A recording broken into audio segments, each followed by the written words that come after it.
situation is much more serious than we thought.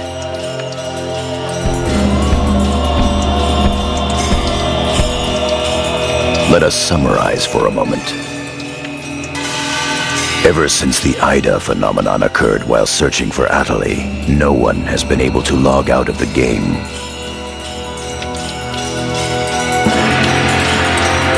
Furthermore, none of the players have been able to return to their real-world selves and their real lives. And no new players have been able to log into the game. Communications with the outside receive no reply. Some of the players have panicked to the point where they're starting to get violent. It seems that the system admins can't contain these players any longer.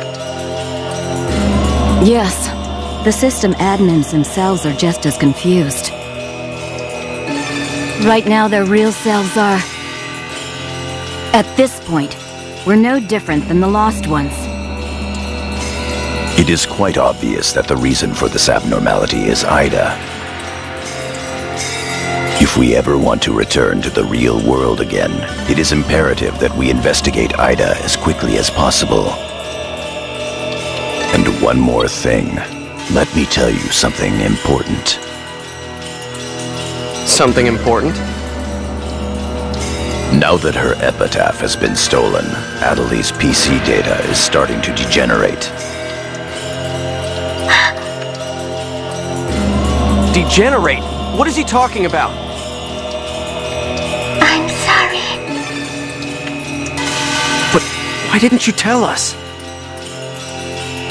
That's enough. Isn't it obvious? She didn't want us to worry about her.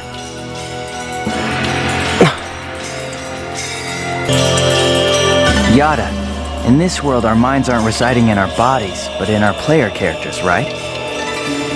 That is merely speculation. But in this case, it would seem to be the most likely explanation for what we are experiencing. So this is a world where our minds and characters are linked together.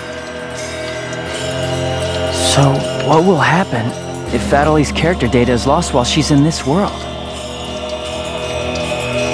There is a distinct possibility that her own consciousness will be lost as well.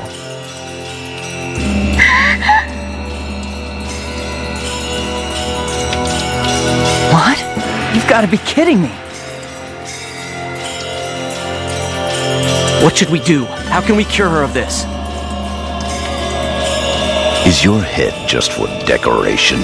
You should try thinking before you make a big fuss. Master Yada, do we know anything else?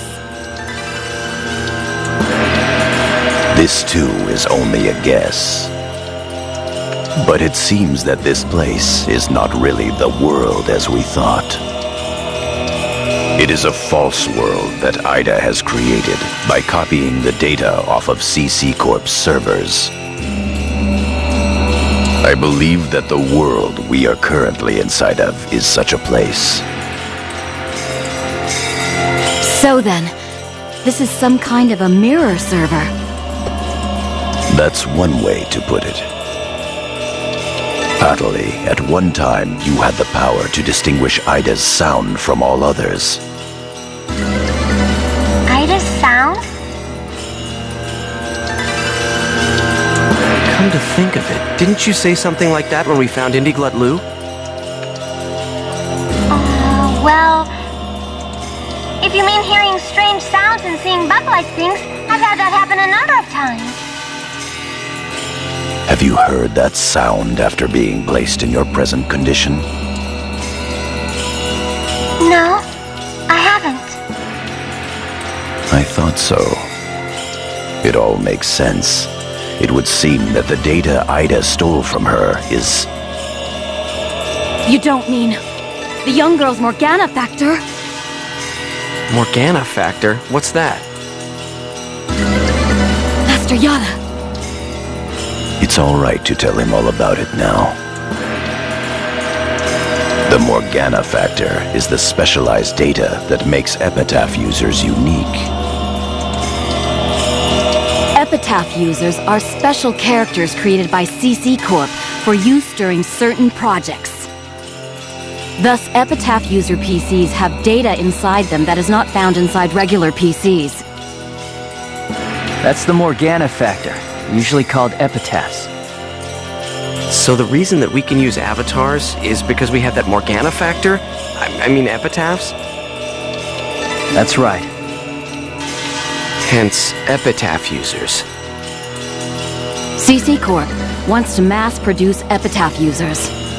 You mean as a defense against Ida? Yes, but thanks to strong protection protocols, we've been unable to adequately analyze them. We still don't know exactly what the Morgana factor is.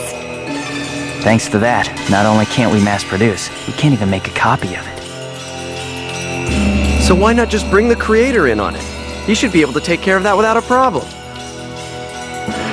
As far as we know, the Morgana factor was not created by any one person. Well then, how did you get a hold of him in the first place? We managed to salvage it from the dark abyss of this world.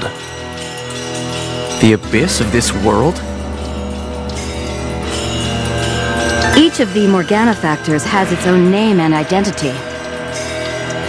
In my case, the name of my avatar is Tarvos, the epitaph of the Avenger.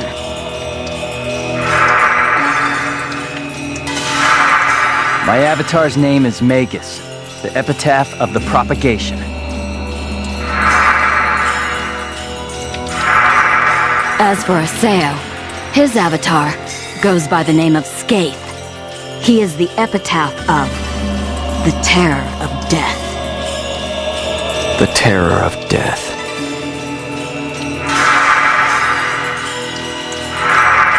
It's an odd coincidence that it's the same as your PKK nickname. Even with Magus's The Propagation, we can't repair the Morgana factor. Thus, now that she has lost her epitaph user abilities, Atali can no longer hear Ida's sound. Maybe that's also part of the reason why Atali lost her voice. Yada, what can we do to help her? There are no alternatives but to try to recover her Morgana factor from Ida. However... What? It will be difficult to trace Ida precisely, now that we are no longer on the actual CC Corp server. Fortunately for us, this Ida server is far from being perfect. This world contains seams in the structure. The fact that we can save our data is proof of that. That means... Yes, all we have to do is find them. It seems to me that at this point, our only acceptable option is to infiltrate the Ida areas and conduct a thorough search. Infiltrate? You mean with just us? There's no way we could possibly cover all the Ida areas between just the few of us. This is an emergency. We will reach out and ask other players for help. That's pretty impressive coming from someone as secretive as you. Aseo, I believe you had a relationship with those at Moontree. You should go and ask them for help. Moontree? Do you think there's a chance that they would really listen to me? Moontree would never abandon someone in trouble. That's what Sakaki always said, that Moontree is there to help save people. I will go and contact Zelkova myself. Pi, I want you to go with Haseo and help with his negotiations. Yes, Master Yada. What about me? Atali, you will stay here. Huh? But... If news of that arm were to spread beyond this group, it would only make things worse. Okay. Off to Moontree headquarters. Don't forget, The area words are Delta setting Eternity's night moon. I'll be back. Okay, I'll be waiting at the Chaos Gate.